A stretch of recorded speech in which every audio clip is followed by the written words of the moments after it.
Charles Péguy nous dit « Rien n'est beau comme un enfant qui s'endort en faisant sa prière avant de dormir, avant de manger, avant d'aller à l'école. » C'est ça aussi, la famille, frères. Nous parlons de la famille.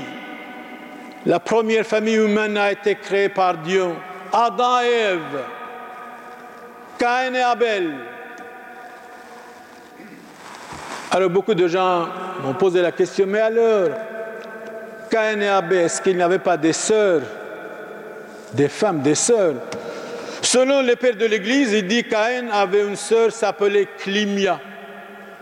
Abel avait une sœur s'appelait Labhouda.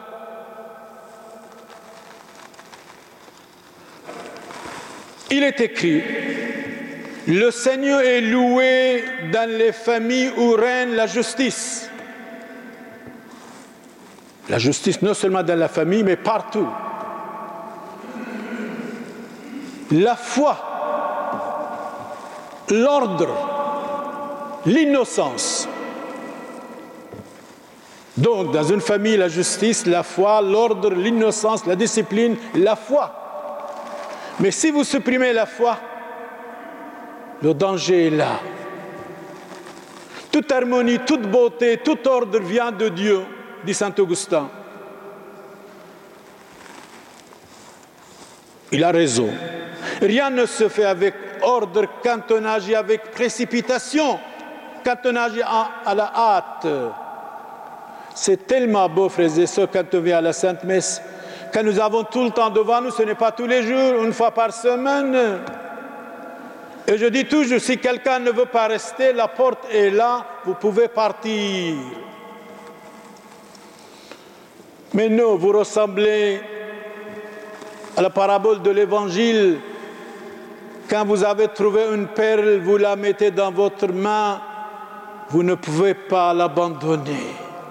Comme saint Justin disait aux juges, j'ai trouvé le catholicisme, le christianisme, c'est la vérité totale.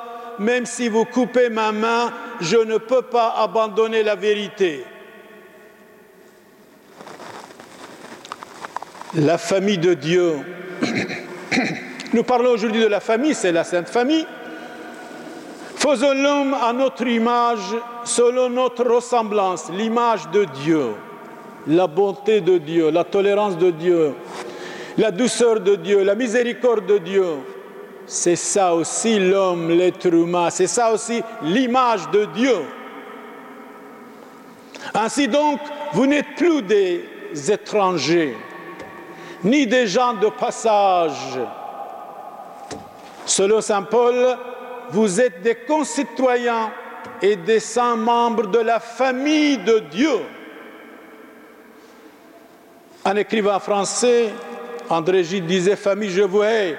Nous nous disons famille, on vous aime bien, soyez unis.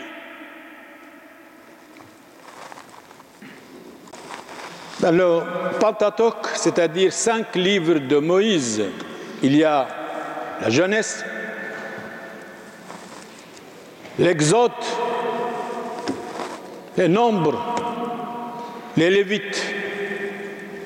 Mais premier livre de Moïse, chapitre 12, verset 1, dans les Actes des Apôtres, chapitre 7, verset 3, Dieu dit à Abraham, Abraham vivait avant Jésus-Christ, 21e siècle, à Ur wa Chaldée, en Mésopotamie, près de l'Irak.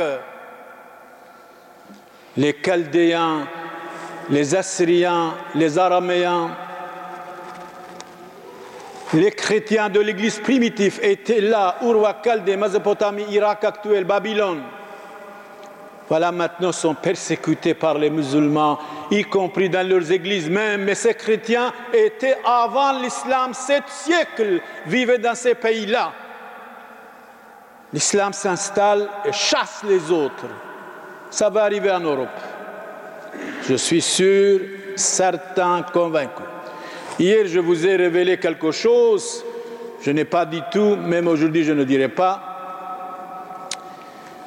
Les Européens disent, nous avons civilisé le monde, ouvert les écoles, les hôpitaux, dispersé les universités, les dispensaires.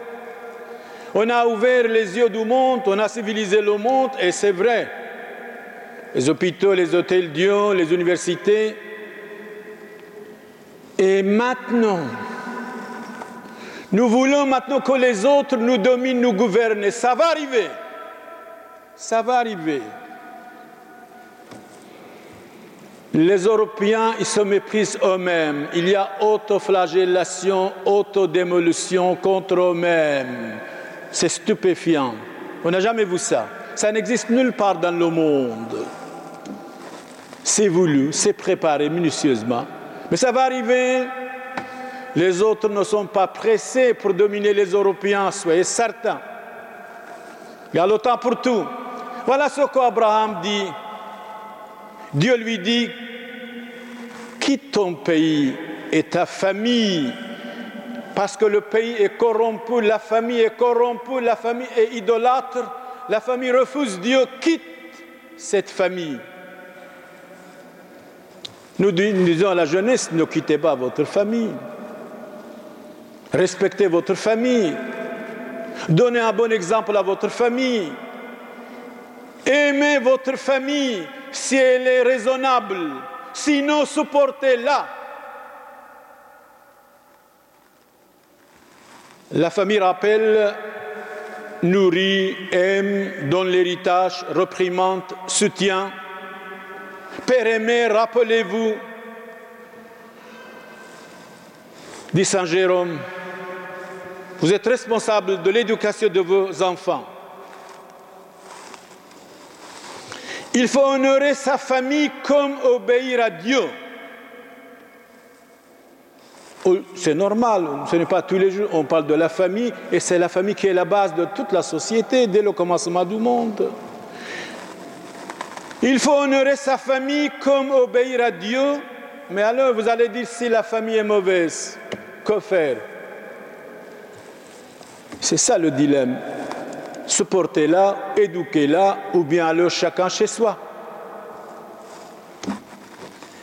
Il faut aimer celui qui nous a engendrés, mais il faut préférer celui qui nous a créés. Vous savez, nos parents nous ont engendrés, mais Dieu nous a créés. S'il n'avait pas création, il n'y avait pas personne qui peut engendrer. Ô liberté trompeuse, dit saint Augustin, ô porte malheureux des enfants, ô funeste amour paternel, vous n'éduquez plus vos enfants chrétiennement, catholiquement. Ô parents, vous dites, vous aimez vos enfants, mais vous les avez abandonnés à n'importe quelle idéologie, n'importe quelle école de corruption, de dégradation. Fortifiez vos enfants avec une bonne éducation.